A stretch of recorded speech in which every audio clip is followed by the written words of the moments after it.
Hi everybody, my name's Heather and today is Rare Disease Day, and I wanted to make this little video to sort of talk about my illnesses because I post about them online a lot and people ask me questions about them.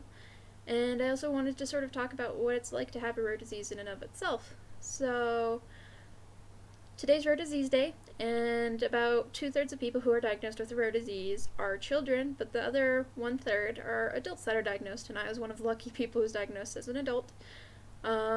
I have two diseases. I have adult onset cyclic neutropenia as well as LGL leukemia. So I sort of wanted to talk about those first. When I was 19, I ended up waking up one day and having a really bad pain on my left side. Ended up going to the hospital in the ER, and they ran a whole bunch of tests and didn't really find anything. And given my age, and I was going to college, they basically said, you're either running around kissing a bunch of people, even though you told us you're not, and you have mono, or you're being a hypochondriac and go home and see if it kind of goes away.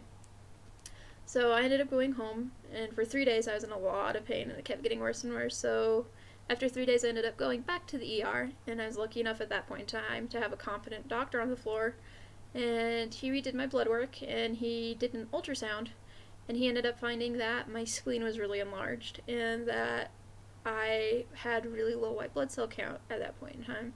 And he became concerned about that, and he's like, there's a chance that you could have a cancer of some sort, so I'm going to send you to the cancer center. So I ended up going to the cancer center.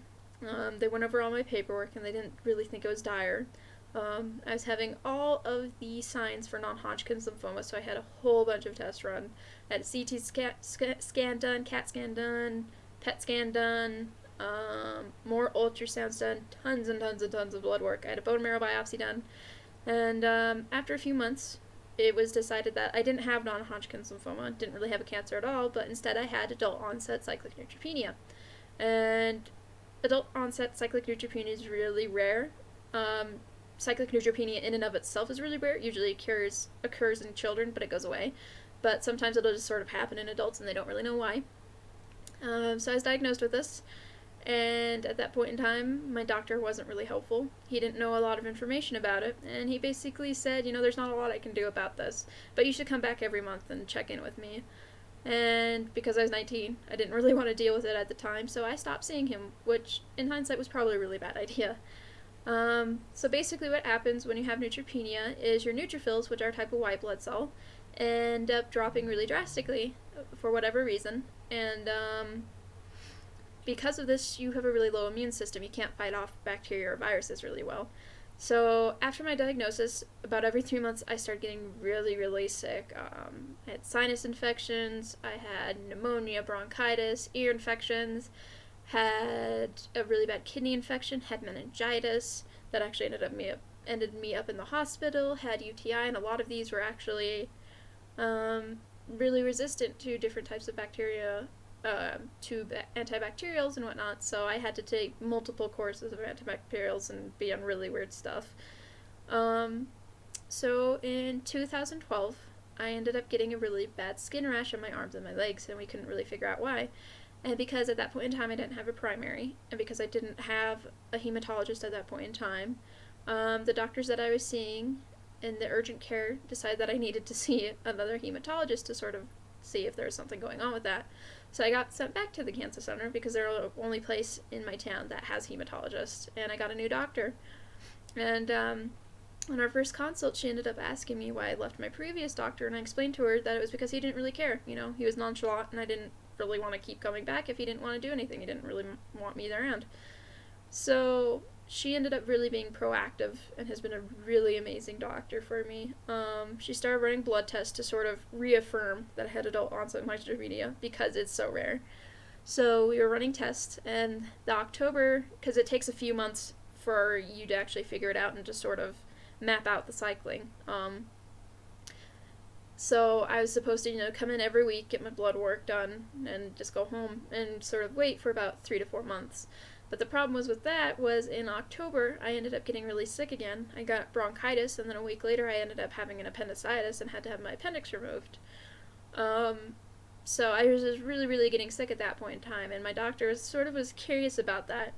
And after my 4 months of blood work being done every week, it was reaffirmed that I had adult onset cyclic neutropenia, and I was having some issues with my platelets, and we couldn't really figure out why. So my doctor decided that I needed to have another bone marrow biopsy, which I absolutely hate. They're horrible things. And we ended up doing the bone marrow biopsy. And 2 weeks later, the results came back, and the results were sort of weird. I had really hypocellular bone marrow, which meant that there was a lot of room in my bone marrow, which is not normal for my age. It was more normal to somebody with osteoporosis in their 50s or 60s, so that wasn't a really good sign. And at the same time, we noticed this proliferation of LGL cells. And LGL cells, large granular cells, are actually really normal to have.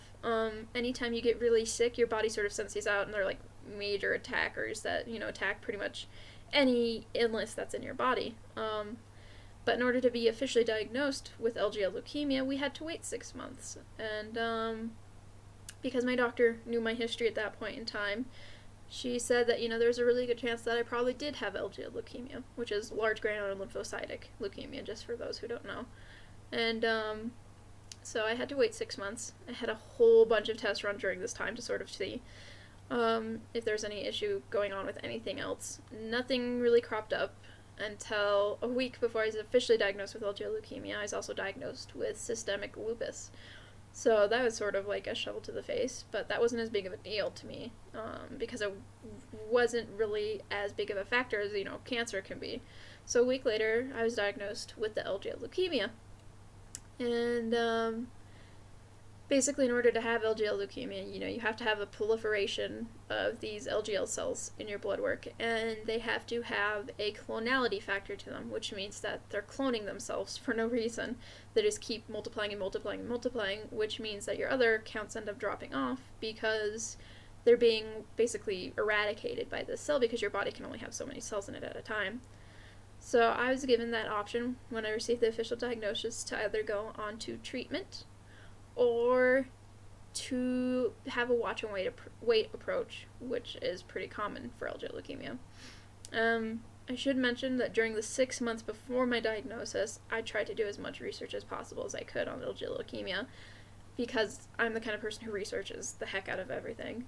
And I didn't find a lot on LGL leukemia when I went to look at it in Google. There was a couple papers written by the same guy, and that was pretty much the extent of it. Maybe a few postings here and there about people asking about it, but that was pretty much it. So I ended up choosing treatment because during this point in time when I was looking for information, I ended up finding a Facebook group specifically for LGL leukemia. And LGL leukemia is a lymphoproliferative leukemia, and there's about 300,000 of those in the world, and LGL leukemia only makes about 1 to 5% of those disorders. So there's really about 7,500 of us worldwide who actually have this, which definitely makes it a rare disease. So I ended up choosing to go on treatment because at that point in time, I was dependent on Neulasta, which is the growth colony stimulating factor, which basically means that it makes your bone marrow go into overdrive, so that way you're producing enough cells to where you could actually try and fight off an infection if you get it. And I was just having a lot of signs and symptoms of the LGL leukemia, so I decided to go into treatment for it because I kept getting so sick all the time. So I ended up going on to low-dose oral chemotherapy, which is methotrexate, and I've been on that since July. But it took a long time for me to get these diagnoses. And I think that's really common for a lot of people with rare diseases, because a lot of doctors nowadays, they stick to the textbook. They say, we've run this test, and we haven't found anything, so obviously nothing's wrong, which I think is a really bad attitude for doctors to have nowadays, because, 1 in 10 people technically has a rare disease. And it was really difficult to find information about both of these disorders. I'm lucky that I have this group on Facebook. Ended up going to a doctor in January who deals specifically with LGL leukemia patients, and research for it, because LGL leukemia right now is a type of leukemia that is incurable. There is no known cure for it, and after about 10 years or so, your body starts really giving out, and you end up probably dying from it. So that's what I have to look forward to in my future, because either the chemotherapy makes your body sort of freak out and you end up having liver damage, like major liver damage, which makes, your other organs work on overdrive, or you end up having massive organ failure in general because they can't keep up with the cells anymore, or you end up getting really sick and nothing can fight it, and then you end up dying from the sickness. So I have to be really careful when I go out and about and dealing with things because of my LGL leukemia and the cyclic neutropenia, because I've got the double whammy where I have to deal with, 2 different forms of neutropenia in and of itself, as well as platelet issues. So nowadays when I go out, if I'm in an enclosed space, I have to wear a mask. And it's a special mask that, filters out a lot of bacteria and viruses. I wear gloves a lot if I know I'm going to be in a place that has sick people or anything that might be questionable. Been tempted to take my mask into the grocery store now because I was coughed on a few weeks ago when I was in the grocery store and almost punched the guy. And I have to be really careful, not because I'm a hypochondriac, but because my body just really can't fight off anything.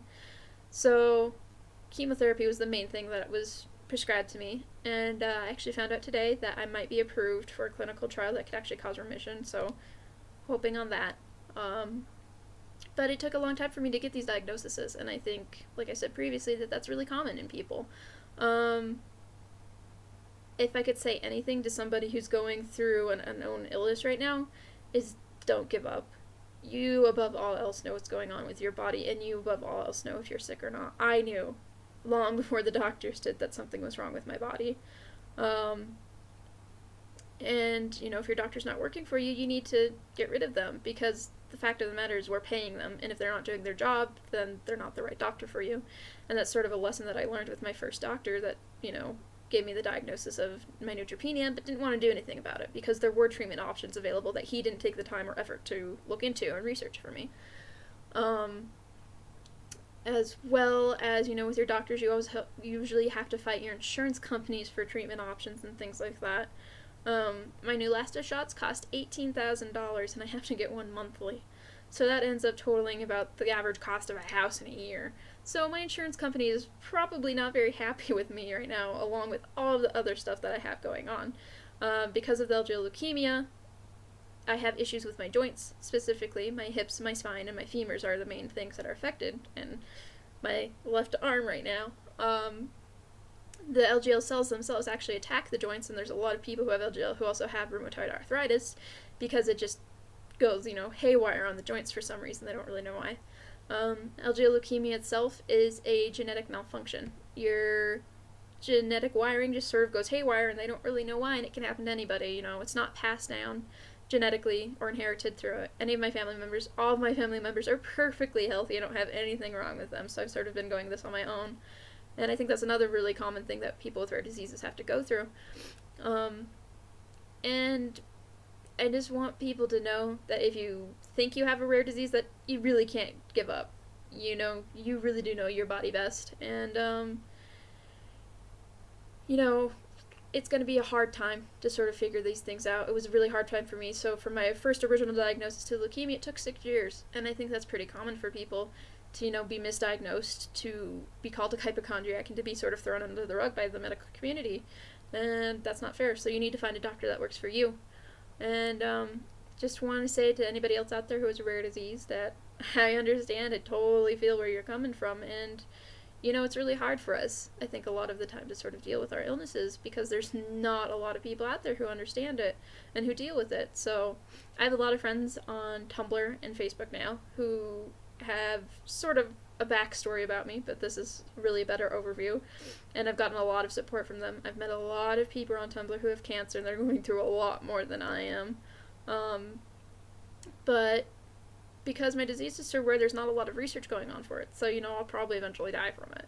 That's just the reality of it all. And just sort of wanted to let people know, and happy Rare Disease Day, everybody. So thanks for watching.